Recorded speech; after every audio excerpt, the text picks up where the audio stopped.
Aliens chuckled at the captured old human, until Jackson Morgan revealed humanity's true power, deliberately crippling the entire Union fleet without firing a shot.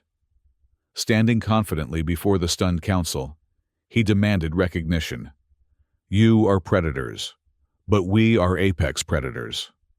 The sudden appearance of transdimensional travelers observing this power shift sealed humanity's new status as equals. The galactic enforcement vessel, Sovereign Talon, cut through the void of space like a knife through water, its sleek, predatory form glimmering under the light of distant stars. As the flagship of the Galactic Union's enforcement fleet, it represented the pinnacle of interspecies cooperation and technological advancement. Or at least, that's what Commander Zorax liked to tell himself as he strode through the pristine white corridors, his clawed feet clicking against the polished floor. Zorax was a Vixari, a species known for their keen senses and natural hunting abilities, standing at over 7 feet tall with iridescent scales that shimmered between deep blue and purple. He commanded respect through his imposing physical presence alone.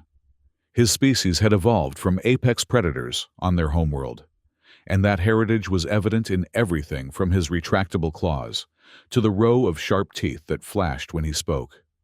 "Status report," he demanded as he entered the bridge. A circular chamber dominated by holographic displays and staffed by various species from across the Union. Lieutenant Nix, a slender Lyrithi with feathered appendages and large, owl-like eyes, turned from her console. "The human vessel has been successfully contained. Commander, tractor beams are holding steady, and our boarding party reports minimal resistance." "Minimal?" Zorax raised a brow ridge. "I was under the impression there was no resistance at all." "That's correct, sir," Nix clarified, her voice melodious but precise. "The human actually approached our vessel deliberately and seemed to be expecting interception." This information gave Zorax pause. Humans were notoriously unpredictable, which was precisely why the Union had implemented containment protocols around their system nearly 50 Earth years ago. The species had shown alarming rates of technological advancement, coupled with an unsettling history of internal warfare. The Union Council had deemed them too dangerous to allow unrestricted access to the greater galactic community. "Interesting," Zorax muttered. "And the prisoner?" "Being escorted to the detention level now, Commander," replied Security Chief Krell, a bulky Draxian whose rock-like skin was covered in natural armor plates. "Just one occupant on board, an elderly male." Zorax snorted, a dismissive sound that displayed his sharp incisors. "That's their so-called dangerous specimen? Bring him to the command deck. I want to see this human myself." As they awaited the prisoner's arrival, Zorax reviewed what little intelligence the Union had gathered on humans in recent decades. Their containment had been effective, with only a few humans occasionally captured, attempting to break through the blockade. Those had been studied and then returned to Earth with modified memories, their ships disabled but salvageable. The doors to the bridge hissed open, and 2 Arcturan guards entered, flanking a single human figure. Zorax felt a flicker of disappointment at the sight. The human was elderly by their species standards, perhaps in his 8th or 9th decade. His hair was completely white, forming something like a halo around his weathered face. Despite being restrained with energy cuffs, he walked with surprising steadiness, his posture erect and dignified. "That's their pilot?" Zorax couldn't keep the amusement from his voice. Several officers on the bridge made sounds that, across their diverse physiologies, translated to laughter. The human's eyes, a faded blue, surveyed the bridge calmly, taking in the various alien forms and the technology with apparent interest, but no visible fear or awe. This lack of reaction irritated Zorax. Humans should be intimidated by Union technology. It was far beyond what their contained civilization should possess. "State your name and purpose for violating Union containment protocols," Zorax demanded, drawing himself up to his full height. The human's lips curled into what Zorax recognized as a smile, though it didn't reach his eyes. Jackson Morgan, former Chief Officer of Earth's Joint Space Command. As for my purpose, he paused, looking directly at Zorax. I'm here to negotiate. Zorax blinked, his nictitating membrane flickering over his eyes in surprise. Negotiate? You are in no position to negotiate anything. Human, your species is contained for the safety of the galactic community. Jackson nodded slowly. Yes, I'm familiar with the Union's official position. Humans are unpredictable, violent, and technologically dangerous. Yet here I am, an old man in a small vessel, and you've deployed your flagship to intercept me. Standard protocol, Zorax replied stiffly. Your species' physical weakness is irrelevant. It's your unpredictability that makes you dangerous. At this, Jackson actually chuckled, a sound that sent an inexplicable chill down Zorax's spine. You've been studying us for decades, yet you still don't understand, do you? Physical strength was never what made humans apex predators on our world. Krell stepped forward, his heavy footfalls reverberating through the deck. You? Apex predators? Look at yourself, human. No claws, no fangs, minimal muscle mass, especially in your advanced age. You couldn't even break free of those restraints if they weren't activated. Jackson's gaze shifted to the Draxian, his expression now genuinely amused. That's precisely the misconception that has led to your current situation. What situation? Nyx asked, her feathers ruffling slightly in what Zorax recognized as concern. Before Jackson could answer, a warning tone sounded from multiple consoles around the bridge. Nyx quickly turned to her station, her nimble fingers dancing over the controls. Commander, we're experiencing some kind of system fluctuation. Communication relays to Union Central are experiencing intermittent failures. Zorax frowned, his predatory instincts suddenly alert. Source? Unknown, sir. Diagnostics show no physical breach or malware insertion point. Jackson cleared his throat, drawing their attention back to him. As I was saying, intelligence, strategy, and patience. Those are the tools that made humans the dominant species on our planet. Despite being surrounded by creatures much stronger and faster than ourselves. Zorax stalked toward the human, looming over him menacingly. What have you done? Me? Nothing at all. I'm standing right here in restraints, as you can plainly see. Jackson's calm demeanor remained unshaken. But perhaps you should be asking what the other humans you've captured and returned over the years might have done. Another alarm sounded, this one more urgent. A young Arcturan officer called out, Commander, propulsion systems are experiencing power fluctuations. Stabilizers are still operational, but output has dropped by 30%. Zorax kept his eyes fixed on Jackson. Explain. Each human you've captured, studied, and returned took something back with them. Jackson replied evenly. Not physical items. You were always careful about that. Information. Small bits of code gleaned from observation. Details about your systems, your protocols, your communication frequencies. Individually. These pieces were insignificant. Collectively. However. You're claiming this is some kind of coordinated attack? Nyx asked, her scientific curiosity evident despite the tension. Jackson shook his head slightly. Not an attack. A demonstration. More alarms began to sound across the bridge. Red emergency lighting cast an ominous glow over the assembled aliens and their human prisoner. Secondary life support systems are switching to backup power, reported another officer. Primary communications are offline. We're limited to short-range transmissions only. Zorax snarled, his predatory nature rising to the surface. This is an act of war. No, Jackson replied calmly. It's a negotiation tactic.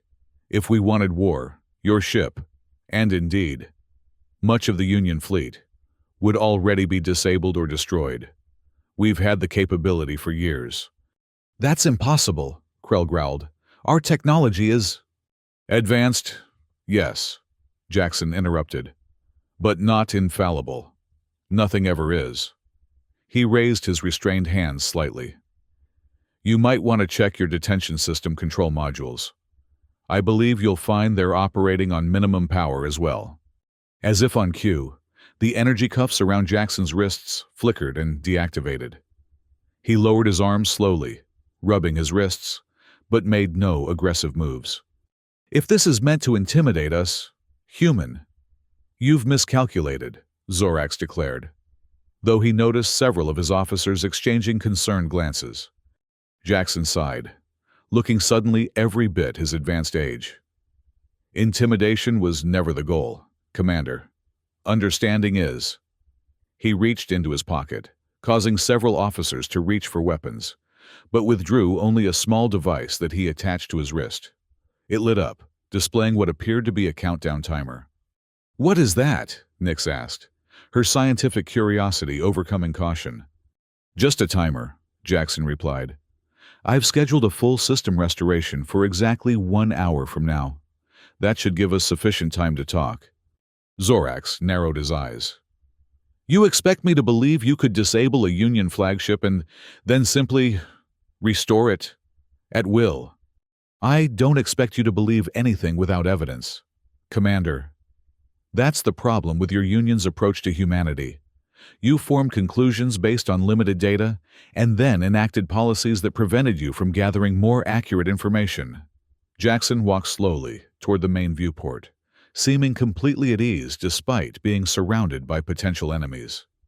Through the massive window, the vastness of space stretched before them, punctuated by the glittering forms of at least a dozen other Union vessels holding position at a respectful distance.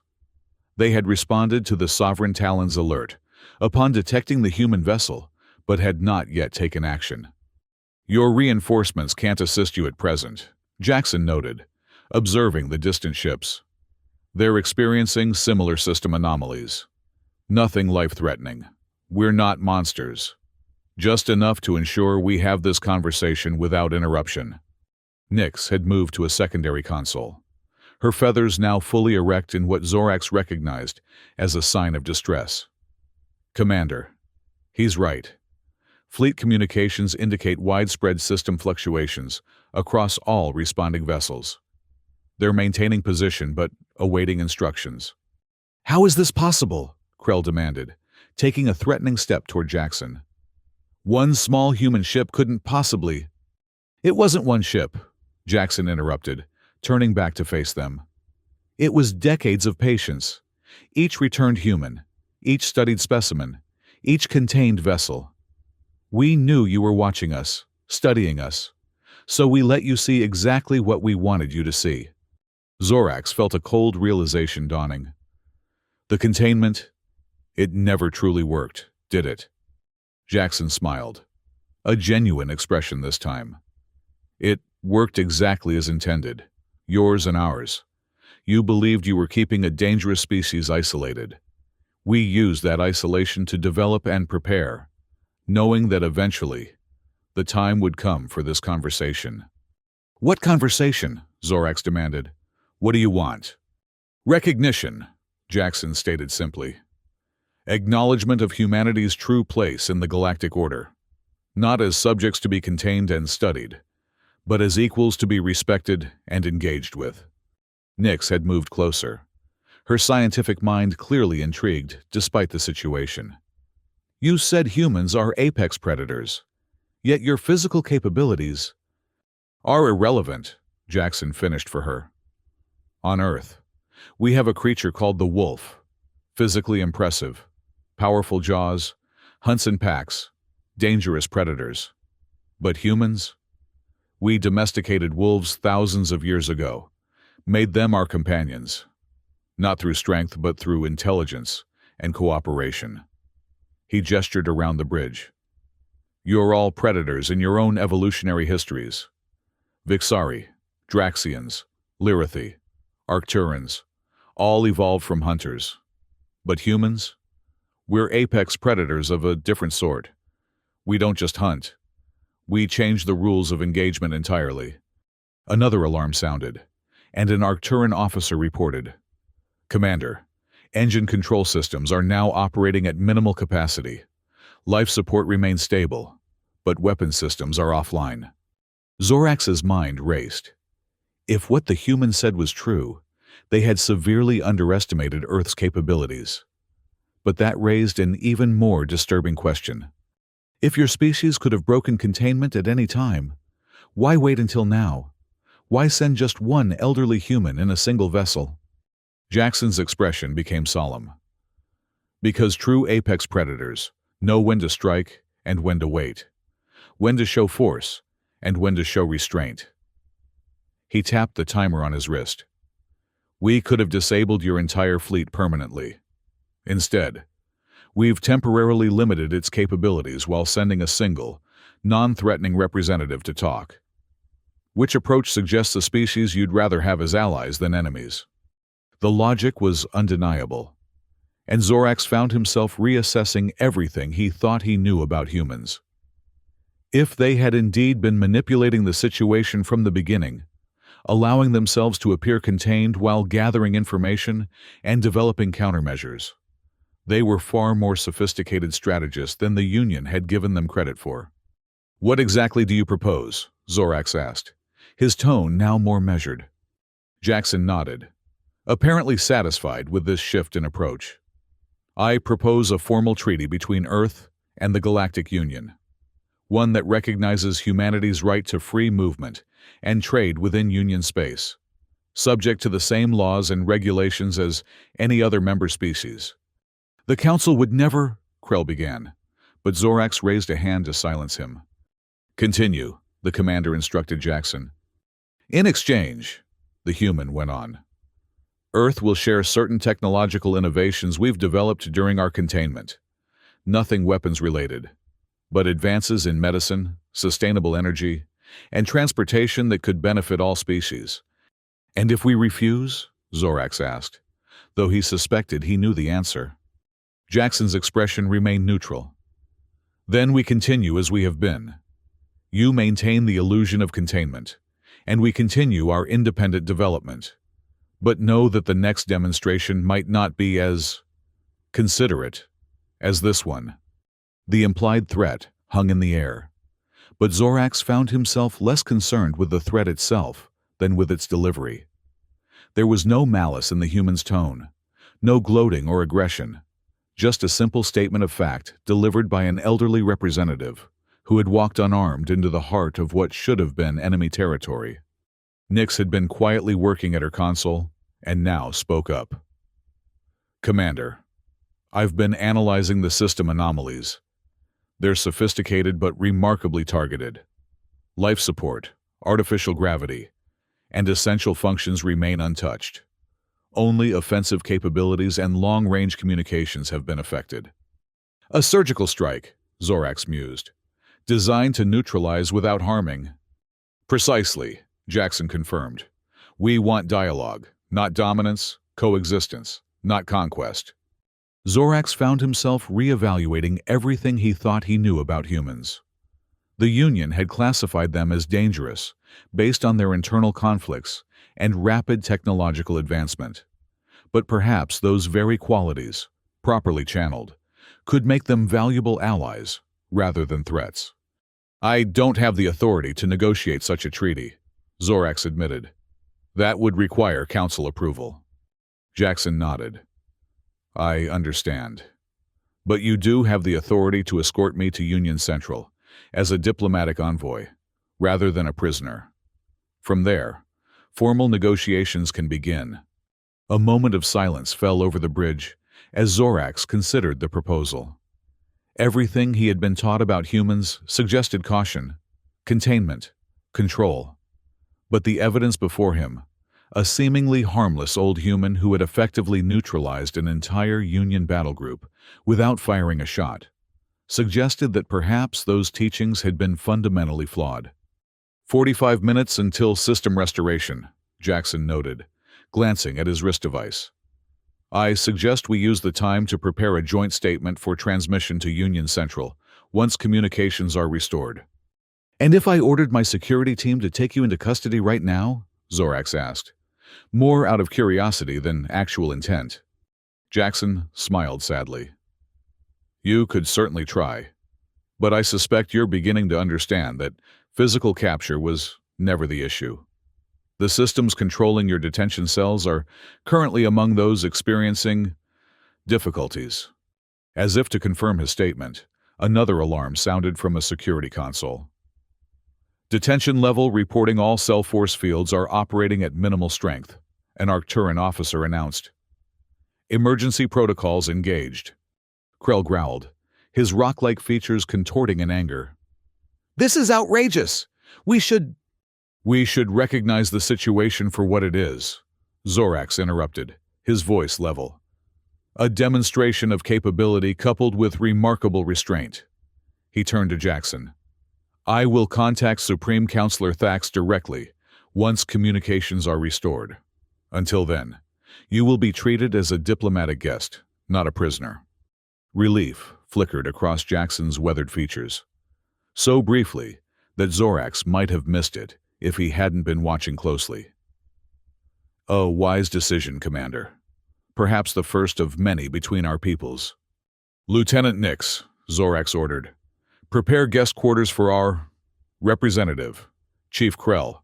Assemble a security detail, but maintain a respectful distance. Krell looked as though he might object, but a sharp glance from Zorax silenced him. The Draxian gave a stiff nod and stomped off to carry out his orders. Commander, Nix said hesitantly, what about the system anomalies? Should our engineers attempt to restore functionality? Zorax looked to Jackson, who shook his head slightly. I wouldn't advise it, the human said. The disruptions are coded to automatically resolve at the designated time. Attempts to intervene might trigger defensive protocols. More threats? Zorax asked, a hint of his earlier hostility returning. Not threats, insurance, Jackson corrected gently. Remember, we've had decades to prepare for this moment. We've considered every contingency. Zorax found he couldn't argue with that logic.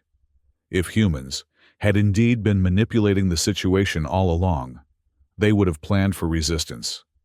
Better to wait for the promised restoration than risk escalation. Very well, he conceded. Lieutenant Nix, inform engineering to monitor, but not interfere with the systems until the designated time. As the bridge crew carried out their orders, Zorax observed Jackson more carefully. The human showed none of the nervous energy or aggressive posturing that might be expected from someone in his position. Instead, he maintained a calm, almost serene demeanor, as though the outcome had never been in doubt. You seem very confident for someone who just committed an act that could be interpreted as aggression against the Union, Zorax noted. Jackson's eyes crinkled at the corners. Confidence comes with preparation, Commander. We've been planning this day for nearly 50 of our years. That's more than half my lifetime. Why send you? Zorax asked, genuine curiosity in his voice. Surely a younger, more physically capable representative would have sent the wrong message, Jackson finished for him. You already fear our potential for violence. Sending a young, strong human would only reinforce that fear. But an old man, what threat could I possibly pose? His eyes twinkled with something like mischief. Besides, experience counts for something. I was there when the containment policy was first implemented. It seemed fitting that I should be here when it ends. Nix returned to the bridge, her feathers now settled into a more relaxed configuration. Guest quarters have been prepared on Deck 4, Commander, and engineering reports that several minor systems have already begun to restore themselves, exactly as predicted. Jackson nodded approvingly. The first phase of restoration, right on schedule. You've planned this with remarkable precision, Zorax observed. We had time, Jackson replied simply, and motivation. As they waited for the remaining systems to restore, Zorax found himself increasingly intrigued by the human Everything about this encounter contradicted what the Union had taught about humanity. They had expected unpredictable aggression. Instead, they had encountered calculated restraint. They had anticipated technological inferiority. Instead, they had discovered sophisticated capabilities that had apparently remained hidden for decades. "Tell me," Zorax said, moving to stand beside Jackson at the viewport. "If humans could have broken containment years ago, why didn't you?" Jackson considered the question for a moment. Several reasons.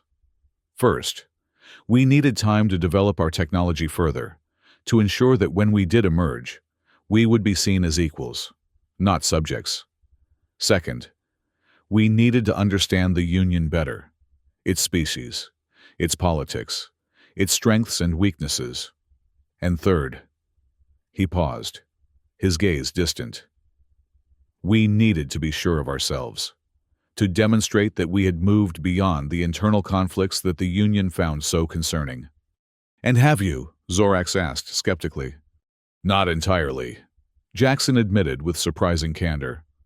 "We still have our disagreements, our factions, but we've learned to resolve them without resorting to the kind of widespread destruction that marked our earlier history. Progress, not perfection." This honesty was unexpected, and Zorax found somewhat reassuring.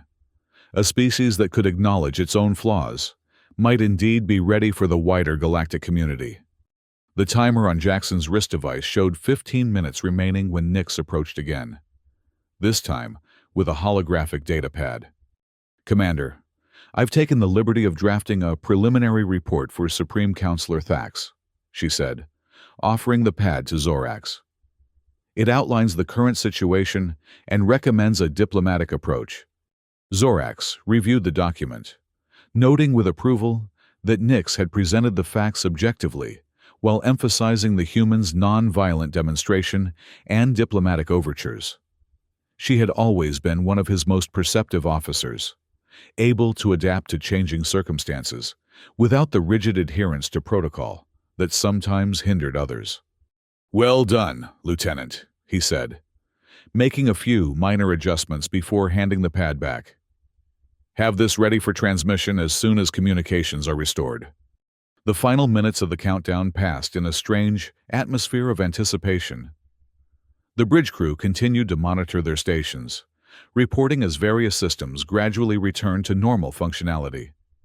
Jackson remained calm, occasionally answering questions from curious officers but mostly observing with quiet attention. When the timer finally reached 0, there was no dramatic event, just a series of notifications from across the ship as systems restored to full capacity. "Communications online," reported an Arcturan officer. "Propulsion at 100%. Weapon systems reactivating." Zorax nodded to Nix. "Send the report to Supreme Counselor Thax, Priority Channel." As the message was transmitted, Zorax turned to Jackson. "It seems your demonstration has concluded successfully." "The demonstration, yes," Jackson agreed. "But this is just the beginning of the conversation." Before Zorax could respond, the main communication screen activated, displaying the imposing figure of Supreme Counselor Thax, as the highest-ranking member of the Union's Executive Council. Thax rarely communicated directly with field commanders, preferring to work through intermediaries. That he had responded personally and immediately spoke volumes about the significance of the situation. Thax was a Quarian, one of the founding species of the Union.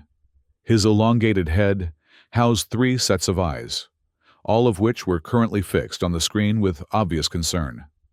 The crystalline structures that served as his auditory organs glinted in the light as he inclined his head in formal greeting. "Commander Zorax." Thax's voice resonated with the harmonic overtones, characteristic of his species. "I have reviewed your report. Is the human representative present?" "I am." Jackson stepped forward, standing straight despite his years. "Jackson Morgan of Earth." All 3 sets of Thax's eyes blinked in sequence as he studied the human. "Our reports indicate that multiple Union vessels experienced simultaneous system anomalies." You claim responsibility for this? On behalf of Earth, yes, Jackson replied without hesitation. A demonstration of capability coupled with deliberate restraint. We could have done far more damage, but chose not to. A provocative approach to diplomacy, Thax observed, his tone neutral. Sometimes provocation is necessary to overcome entrenched positions, Jackson countered. The Union has contained Earth for 50 years, based on assumptions that were flawed from the beginning. We needed to make a statement that couldn't be ignored or dismissed.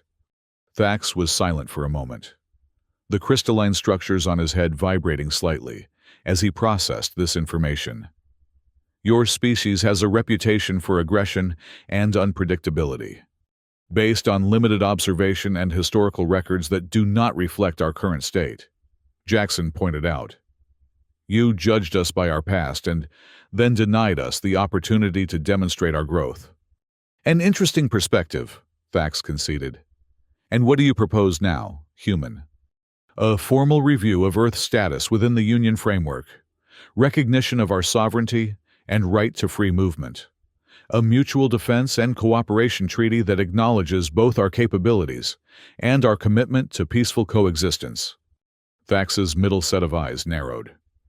You demonstrate your technological capabilities by temporarily disabling Union vessels, and then speak of peaceful coexistence. We demonstrated our restraint by ensuring no harm came to any crew member, and by sending an unarmed, elderly diplomat, rather than a military force, Jackson corrected. Had our intentions been hostile, this conversation would not be taking place. The logic of this statement seemed to register with Thax, whose crystalline auditory structures vibrated in what Zorax recognized as thoughtful consideration. The Council will need to convene to discuss this matter, Thax finally said. Until then, Commander Zorax, you are instructed to escort the human representative to Union Central. He will be accorded diplomatic status pending Council review. Understood, Counselor, Zorax acknowledged. Human, Thax addressed Jackson directly. Your approach is unorthodox and will not be viewed favorably by all Council members. Be prepared for significant resistance. Jackson nodded. We've waited 50 years for this opportunity, Counselor. We're prepared for whatever comes next. The communication ended, leaving the bridge in momentary silence. Then, Zorax turned to Jackson, seeing the elderly human in a new light. It seems you'll get your audience with the Council, he said. The first step, Jackson agreed, but not the last. Zorax found himself wondering what other surprises humans might have in store. If this single, elderly representative could orchestrate such a dramatic demonstration, what might Earth be capable of as a full participant in galactic affairs? Commander, Nix interrupted his thoughts. We're receiving reports from the fleet. All vessels have restored full functionality, exactly as predicted. Any damage? Zorax asked. None reported, sir. Some systems required restart procedures, but all ships are operating within normal parameters. Jackson smiled slightly. As promised, we're not barbarians, Commander. Despite what your briefings might suggest, Zorax couldn't help but note the irony. The Union had contained humans out of fear of their unpredictability and potential for violence. Yet here was a human who had orchestrated a remarkably precise, non-violent demonstration that had achieved its objectives without a single casualty. Perhaps there is something to your claim of being apex predators after all, Zorax conceded, though not in the way we traditionally define the term. The most dangerous predator isn't always the one with the sharpest claws, Jackson replied. Sometimes, it's the one with the patience to wait for exactly the right moment to act. As preparations were made for the journey to Union Central, Zorax found himself reevaluating much of what he thought he knew about interspecies relations. The Union had existed for centuries, based on a hierarchy that largely reflected physical capabilities and technological advancement. Species like the Vixari and Draxians, with their natural weapons and imposing physiques, held positions of respect almost automatically. humans, with their seemingly fragile bodies and contained status, had been relegated to the fringes of galactic consciousness. Yet, here they were, demanding recognition not through physical dominance, but through strategic thinking and coordinated action spanning decades. "Commander," Krell approached, his heavy footfalls announcing his presence long before he reached Zorax's side. "The security detail is ready to escort the human to his quarters." "That won't be necessary, Chief," Zorax decided. "I'll escort our guest personally."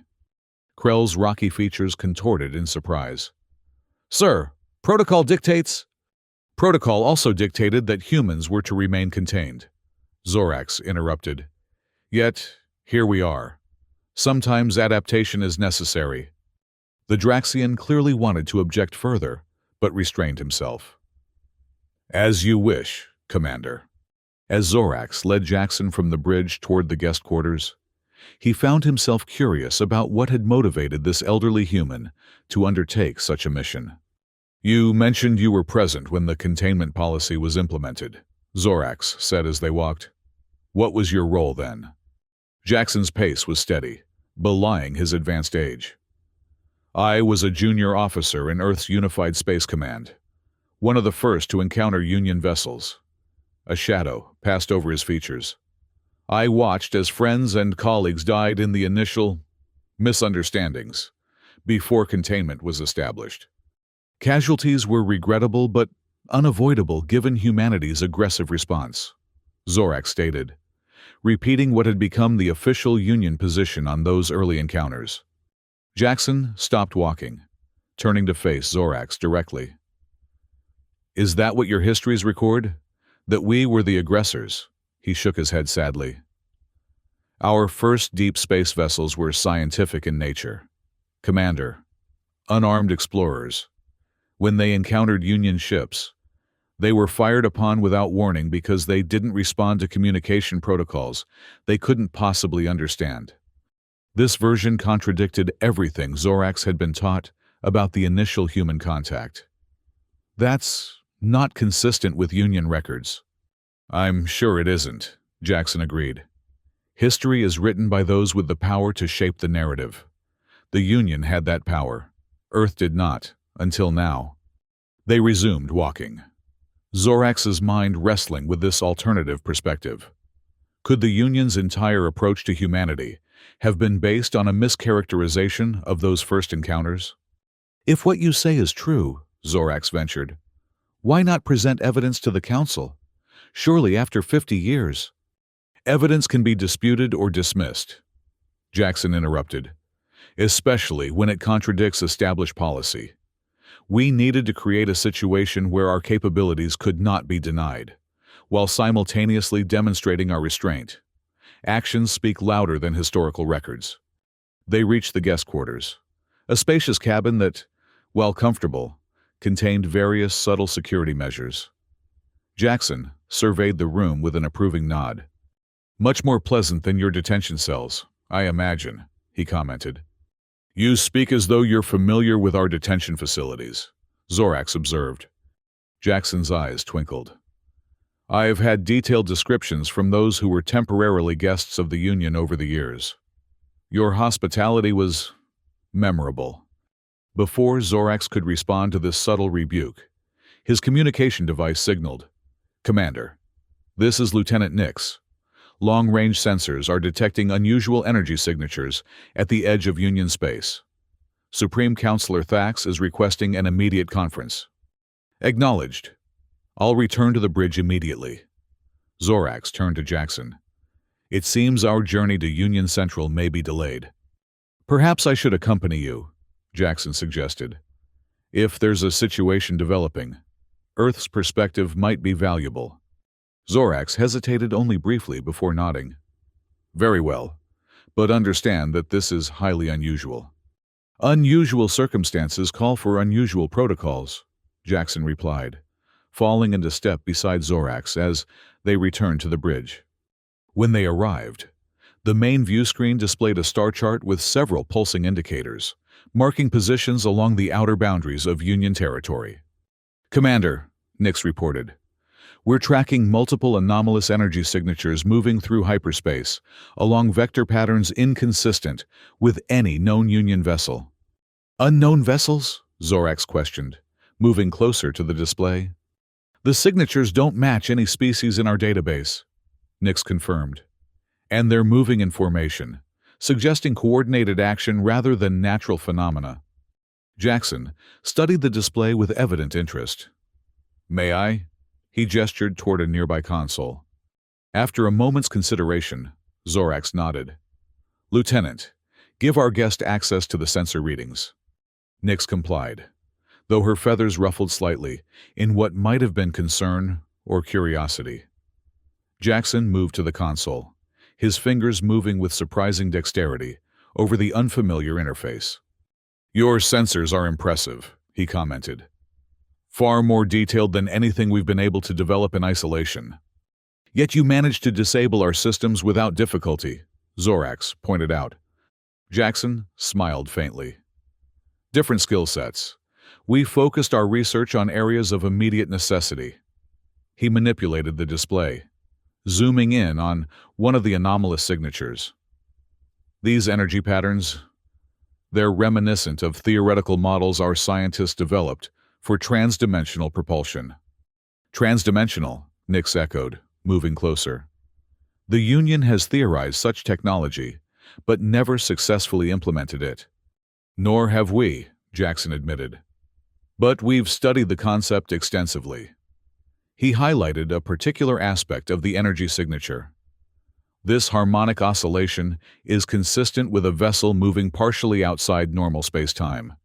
It explains the unusual vector patterns. They're not actually changing direction in our dimension, but shifting between dimensional states. Zorax frowned. If that's accurate, it represents technology far beyond current Union capabilities. And beyond Earth's, Jackson added, his expression growing serious. Which raises an interesting question. If neither humanity nor the Union developed this technology, who did? The implication hung in the air. An unknown species or civilization with technological capabilities exceeding both Earth and the Union could represent a significant concern. The communication system activated, and Supreme Counselor Thax appeared on the main screen once again. His 3 sets of eyes blinked rapidly, indicating heightened alert. Commander Zorax, we've been monitoring the anomalous signatures. Your vessel is the closest to their projected entry point into normal space. You are directed to proceed to these coordinates and establish contact if possible. Understood, Counselor. Zorax acknowledged. We have the human representative aboard. Should we delay our journey to Union Central? Thax's gaze shifted to Jackson, who stood calmly beside the sensor console. No. In fact, the human's presence may be fortuitous. If these are previously unknown entities, having multiple species represented in the contact team could be beneficial. A wise precaution, Jackson agreed. First impressions matter greatly in interspecies relations. If Thax recognized the subtle critique of the Union's first contact with humanity, he gave no indication. Proceed to the coordinates with all due speed, Commander. The Council awaits your report. As the communication ended, Zorax turned to his navigation officer. Set course for the designated coordinates. Maximum sustainable speed. Course set, Commander. Estimated arrival in 4 hours, 27 minutes. Zorax returned his attention to Jackson, who was still studying the sensor data with evident fascination. It seems your introduction to Union politics may be more complicated than anticipated. Or perhaps more straightforward, Jackson replied.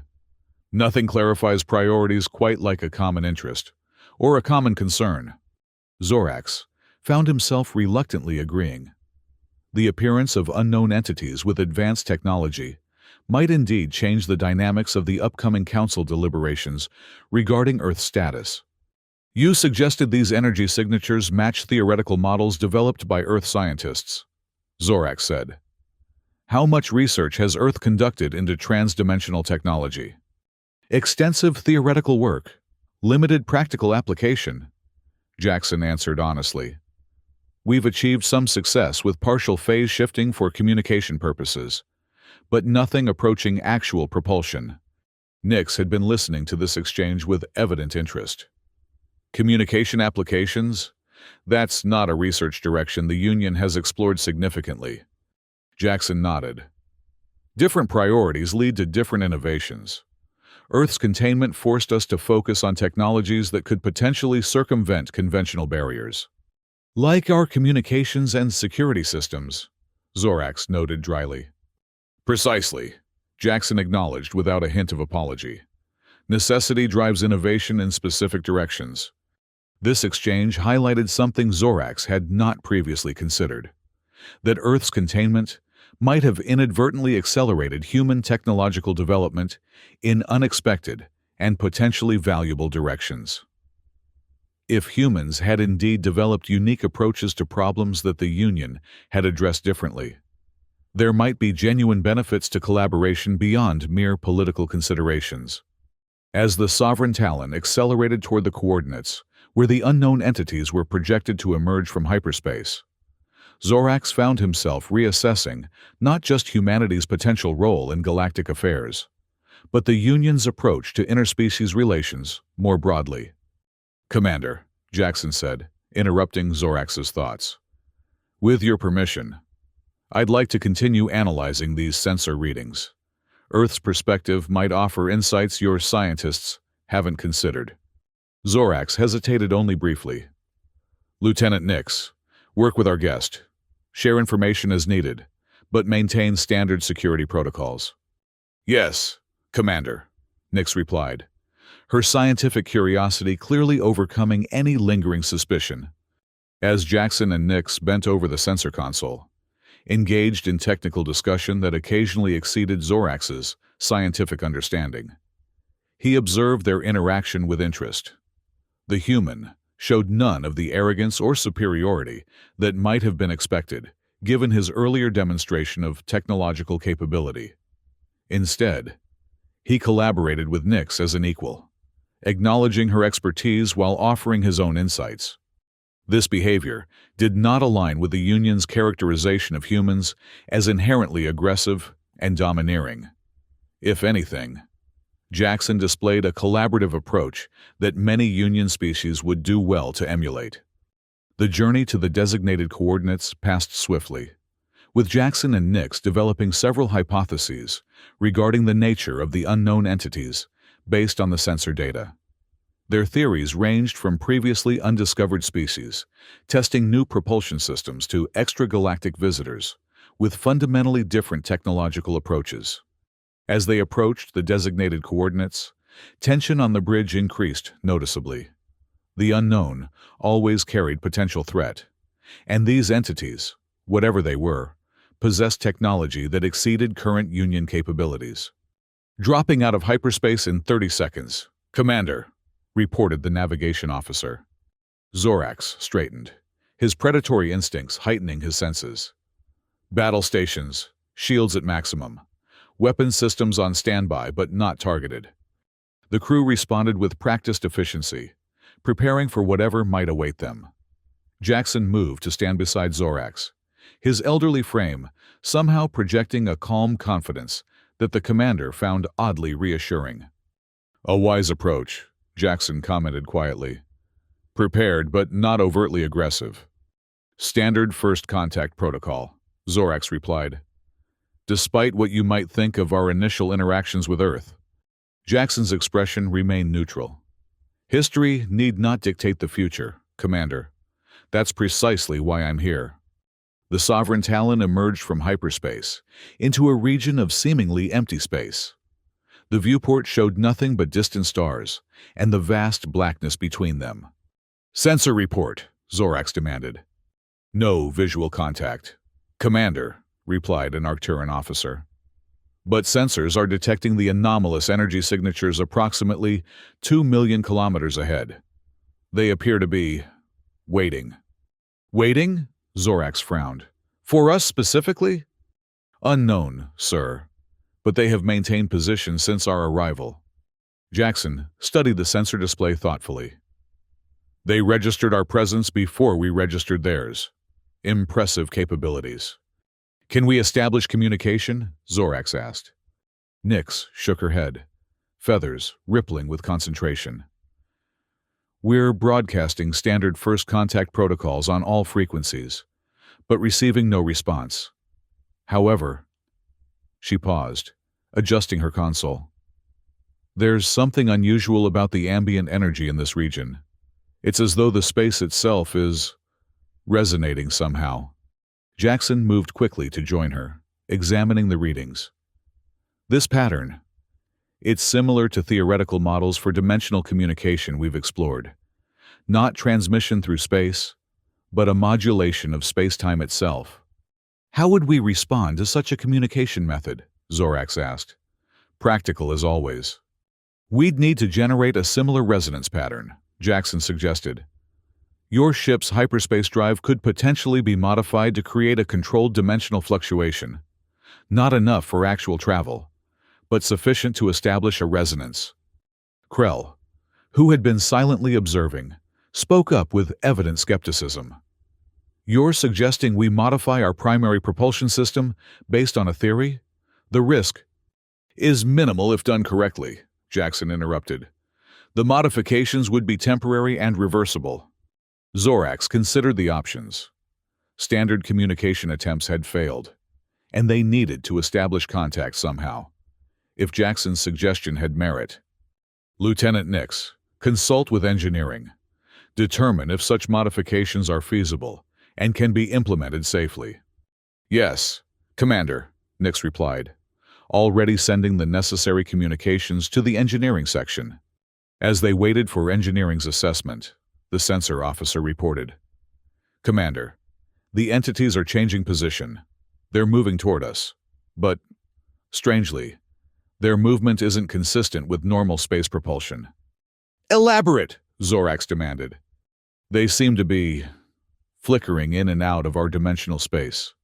Sir, each time they reappear, they're closer, but we cannot track their movement between appearances.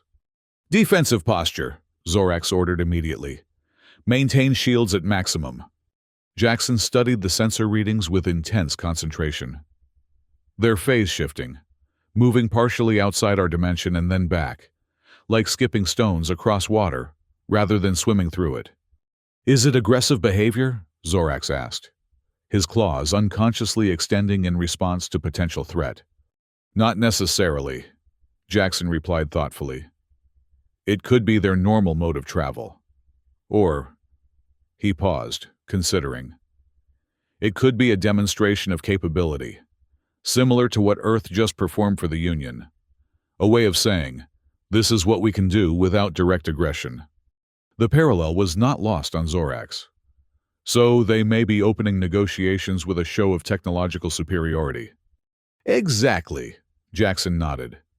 And responding in kind, by demonstrating our ability to communicate on their terms, might be the appropriate answer. Lieutenant Nyx returned to the bridge, her feathers arranged in what Zorax recognized as an expression of cautious optimism. Engineering reports the modifications are possible, Commander. They can create a controlled dimensional resonance using the hyperspace drive's oscillation circuits without compromising system integrity. Time required? Zorax asked. Approximately 40 minutes for the modifications.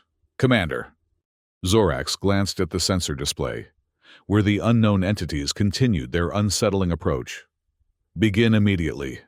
Priority allocation of engineering resources.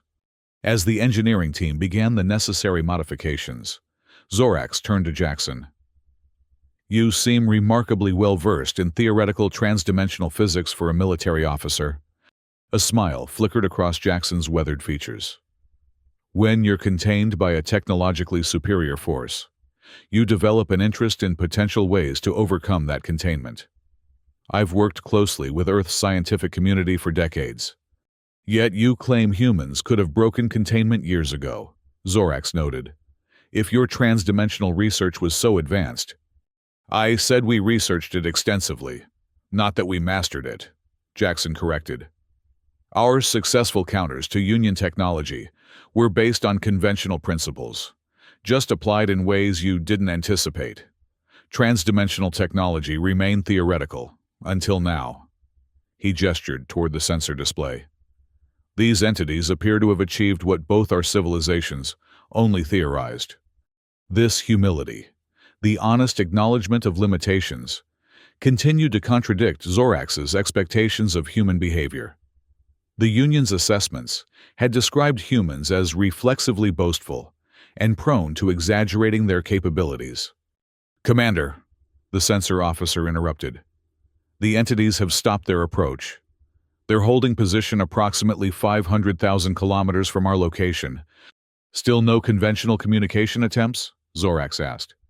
"None detected, sir." The waiting game continued as engineering worked to implement Jackson's suggested modifications. The unknown entities maintained their position, occasionally flickering as they shifted partially in and out of normal space, but made no overtly aggressive moves.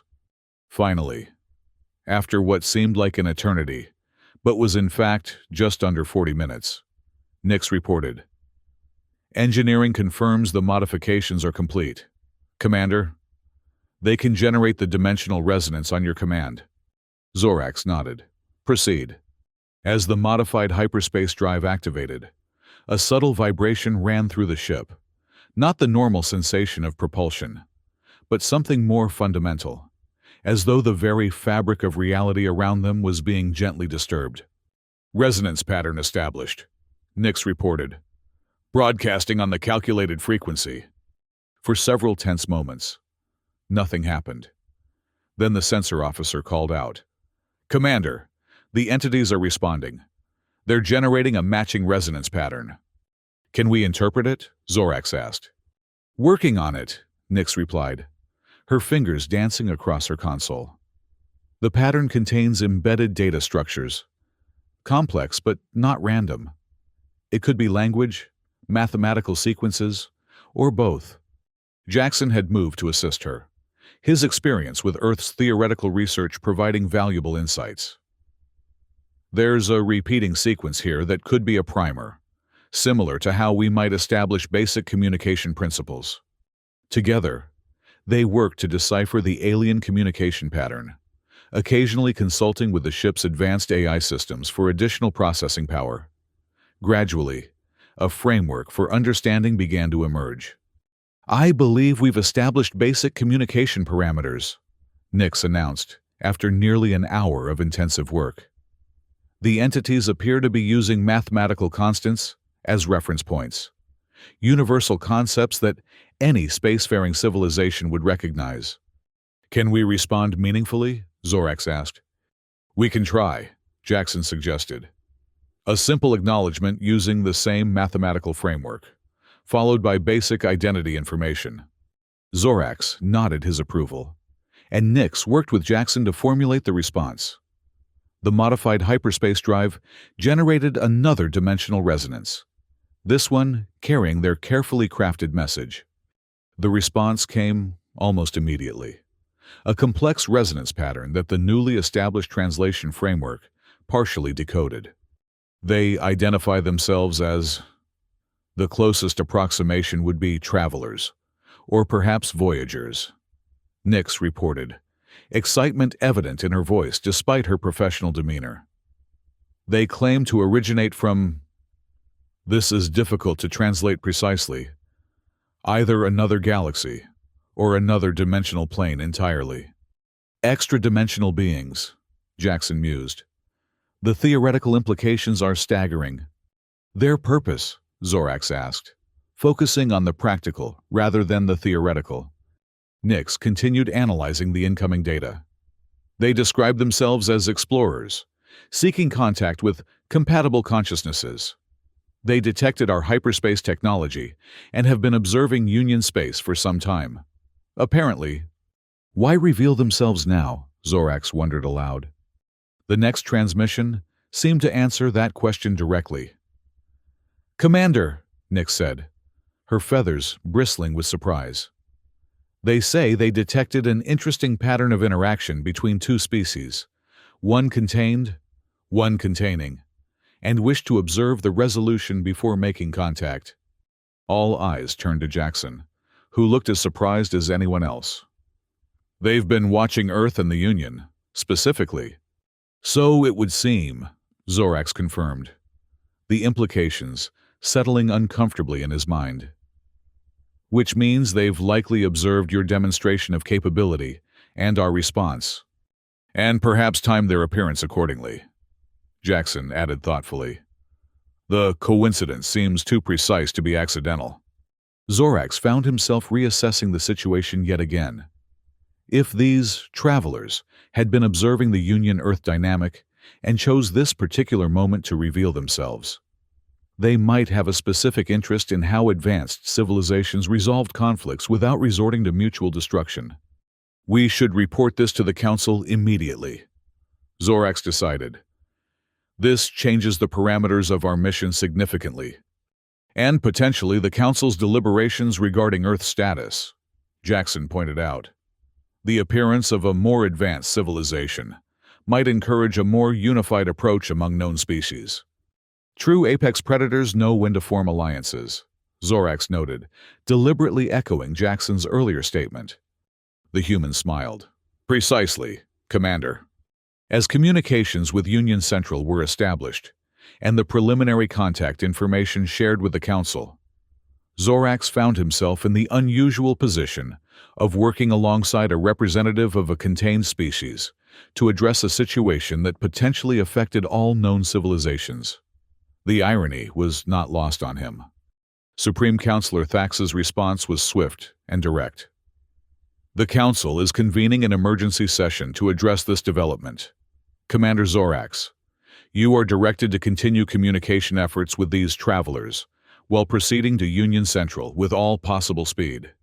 The human representative's insights may prove valuable in both contexts. Acknowledged, Counselor, Zorax replied. We'll maintain contact and update you as we learn more. As the communication ended, Zorax turned to find Jackson looking pensively out the viewport, where the distant flickers of the traveler vessels were occasionally visible as they phased in and out of normal space. Something troubling you? Zorax asked. Jackson shook his head slowly. Not troubling. Exactly. Just contemplating the scale of things. Humanity fought so hard for recognition, for the right to be treated as equals in a community of spacefaring species. And now, we discover that there are beings so advanced that both humans and the Union might appear equally primitive from their perspective. A humbling thought, Zorax admitted. But perhaps a necessary one, Jackson added. True wisdom begins with recognizing how much we don't know. As the Sovereign Talon set course for Union Central, continuing its dimensional resonance communications with the travelers, while preparing for what would undoubtedly be historic Council deliberations, Zorax found himself reflecting on the events that had led to this moment. What had begun as a routine containment enforcement, the interception of a single human vessel, had evolved into a situation that might fundamentally reshape galactic politics. A contained species had demonstrated unexpected capabilities. Unknown entities with advanced technology had appeared at a pivotal moment. And now, representatives of 3 distinct civilizational levels would converge at Union Central. You know, Jackson said, breaking into Zorax's thoughts. On Earth, we have a saying, the enemy of my enemy is my friend. Are you suggesting these travelers might be enemies? Zorax asked, concerned. Not at all, Jackson clarified. I'm suggesting that common interests can bring together parties that might otherwise remain adversarial. Earth and the Union have a common interest in understanding these new entities. That shared purpose might do more to establish mutual respect than any demonstration of capability or formal treaty. Zorax nodded slowly, beginning to understand. A natural alliance against the unknown. Not against, Jackson corrected gently. With. The unknown isn't inherently threatening, just unknown. How we approach it defines whether it becomes threat or opportunity. As they continued their journey to Union Central, the Sovereign Talon maintained its unique communication with the traveler vessels, which matched their course while remaining at a respectful distance. Through the dimensional resonance channel, limited information was exchanged: basic scientific principles, cultural concepts, philosophical frameworks. The more they learned about the travelers, the more apparent it became that these beings operated on a conceptual level that sometimes stretched the boundaries of union and human understanding. They described existence in terms of dimensional layers, with conventional spacetime being merely one stratum in a much more complex cosmological structure. Lieutenant Nix, working closely with Jackson, developed a growing translation framework that allowed increasingly sophisticated exchanges. Their collaborative efforts impressed Zorax, who noted how quickly they had established an effective working relationship despite their different backgrounds. They're requesting permission to send a representative to Union Central, Nix reported, after one particularly complex exchange.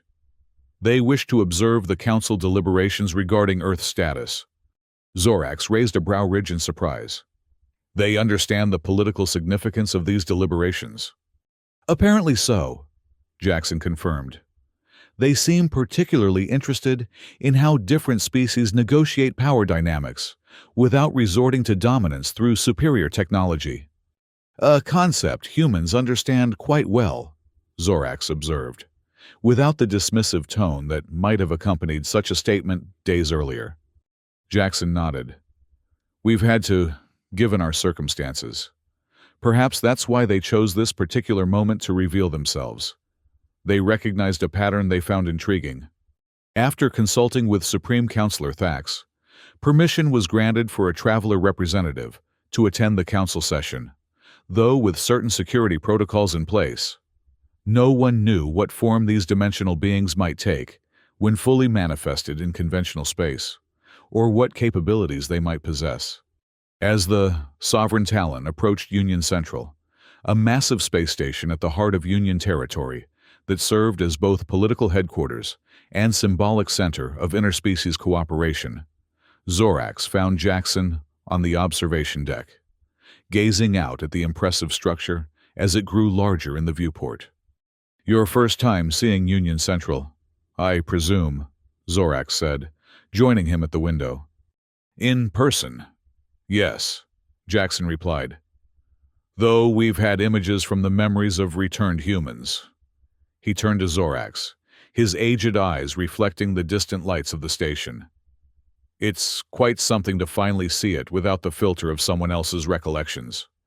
It represents the greatest achievement of interspecies cooperation in known space, Zorax said, unable to keep a note of pride from his voice.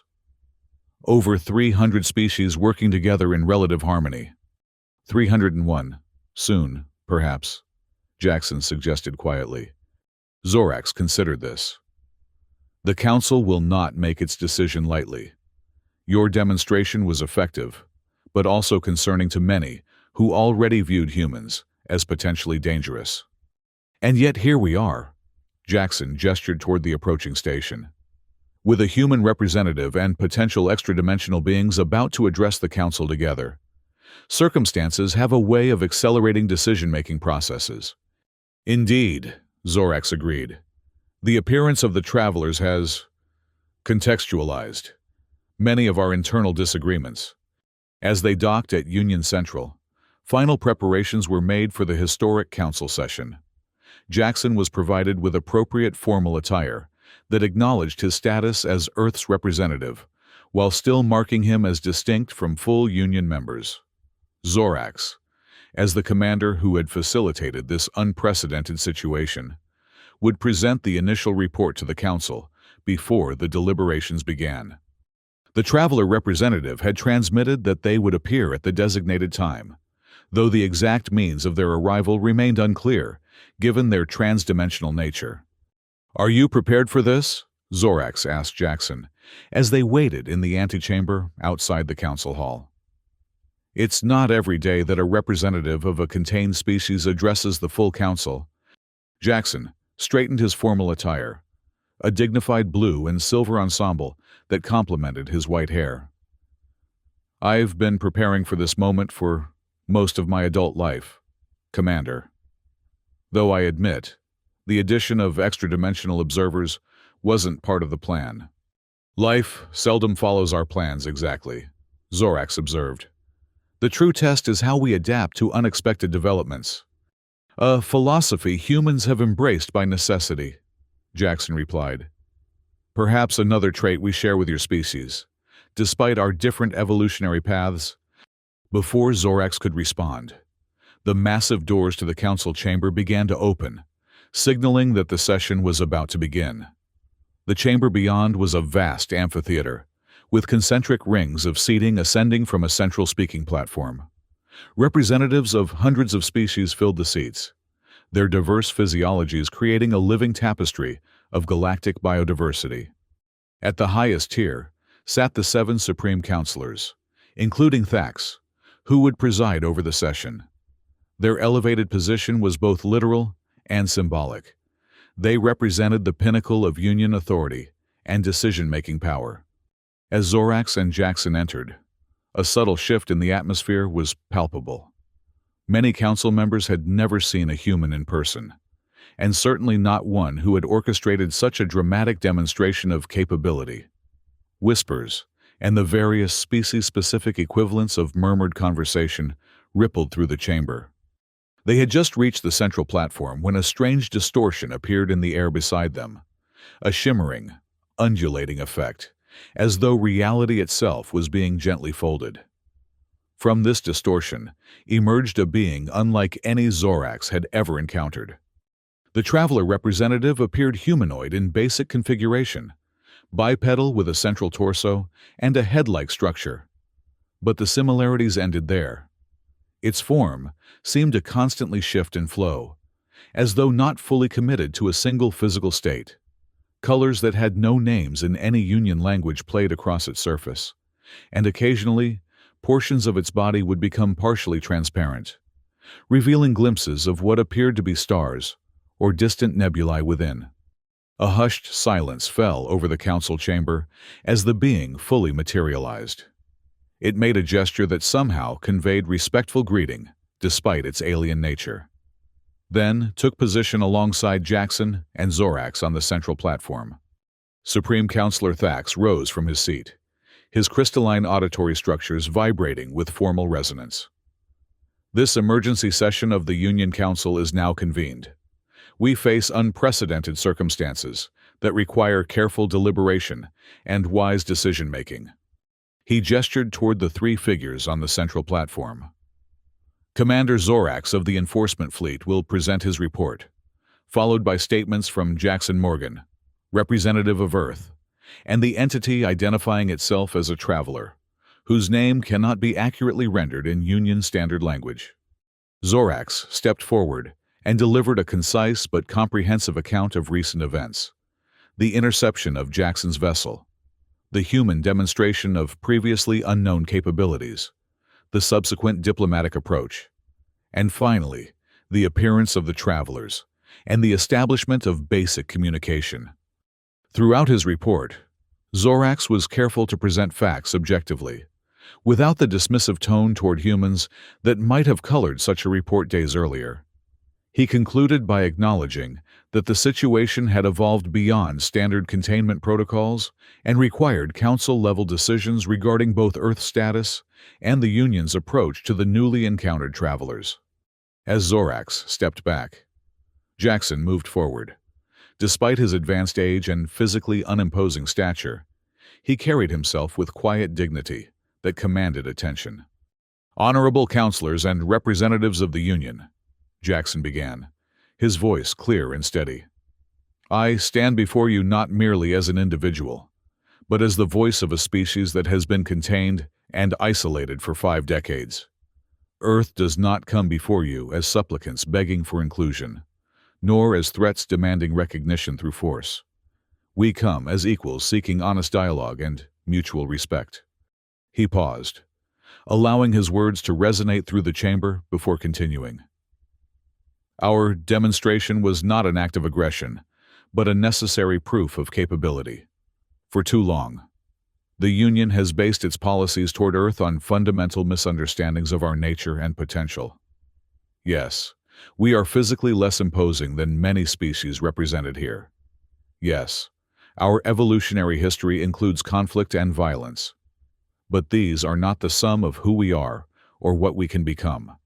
Jackson gestured around the chamber. Each species here evolved through struggle and competition. Each developed technology through necessity and ingenuity. Humans are no different in this regard. We simply followed a path that emphasized different adaptations. Where some evolved physical weapons, we developed intelligence and cooperation. Where some relied on natural armor, we created tools and strategies. His gaze swept across the assembled representatives. The Union was founded on the principle that diverse species could contribute unique strengths to a greater whole.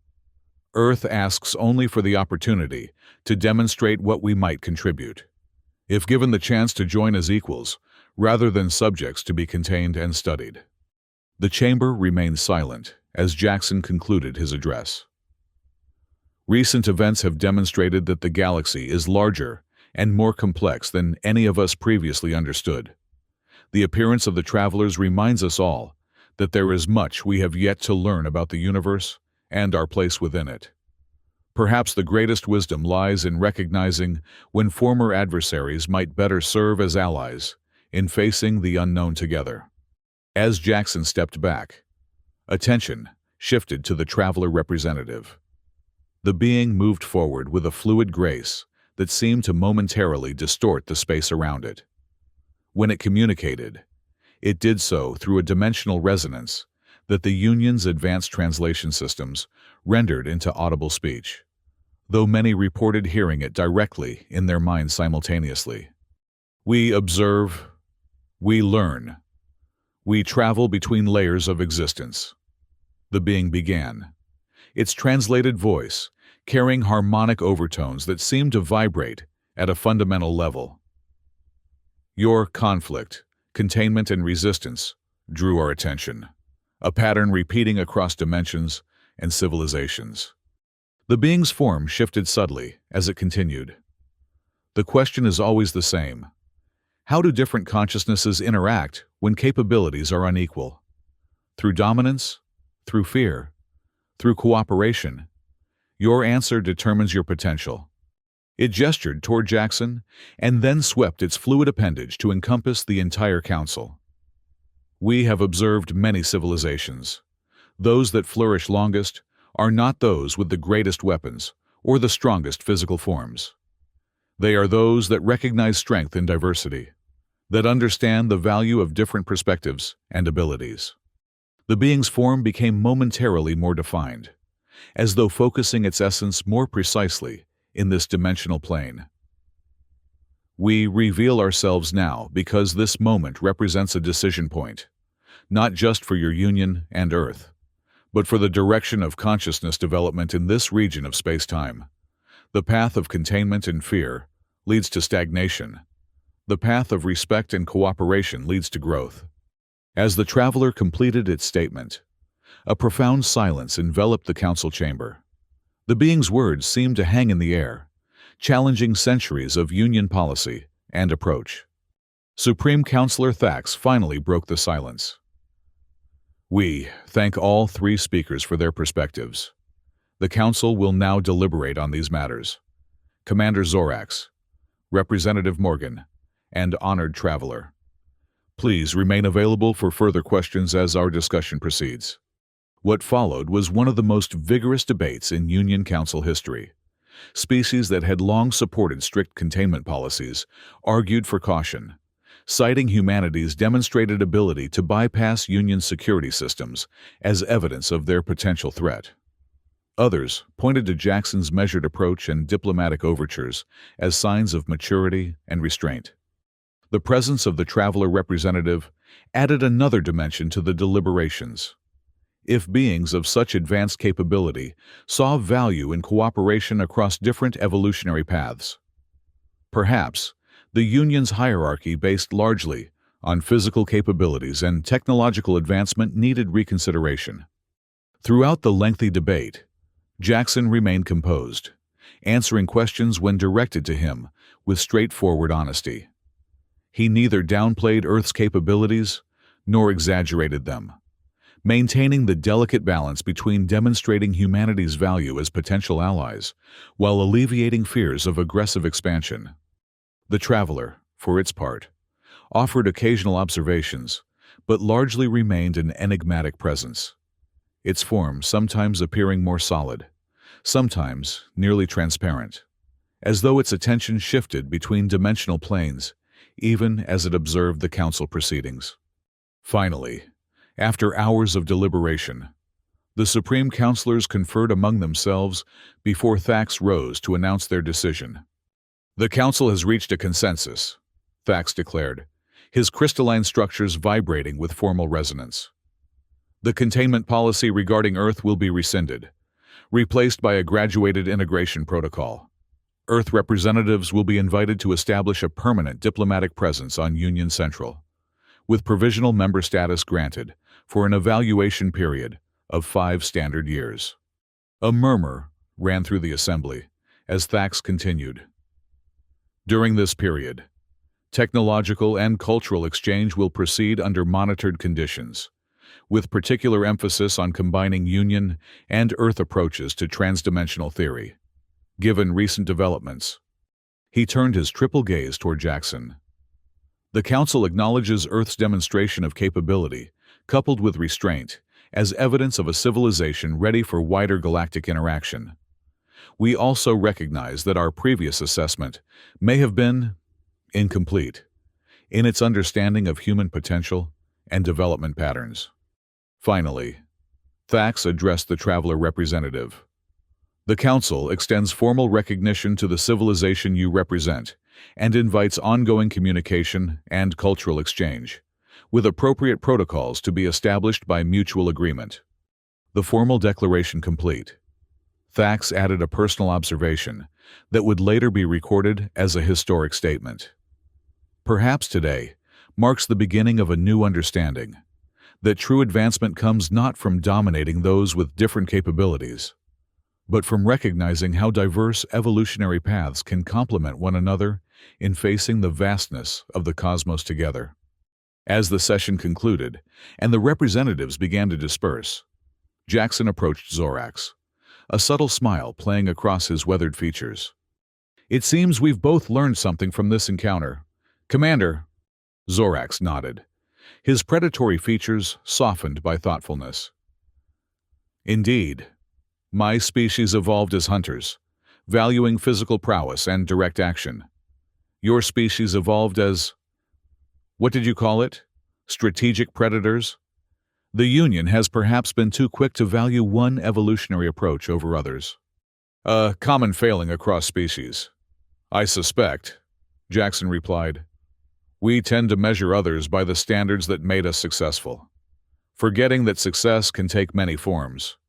The traveler representative drifted toward them, its form shimmering with what might have been the equivalent of approval.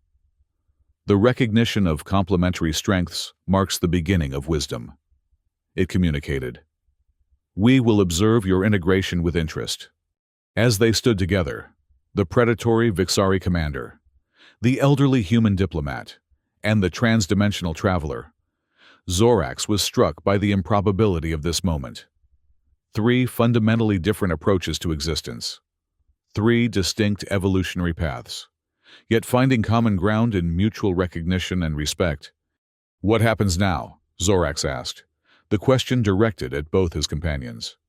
"Now the real work begins," Jackson replied.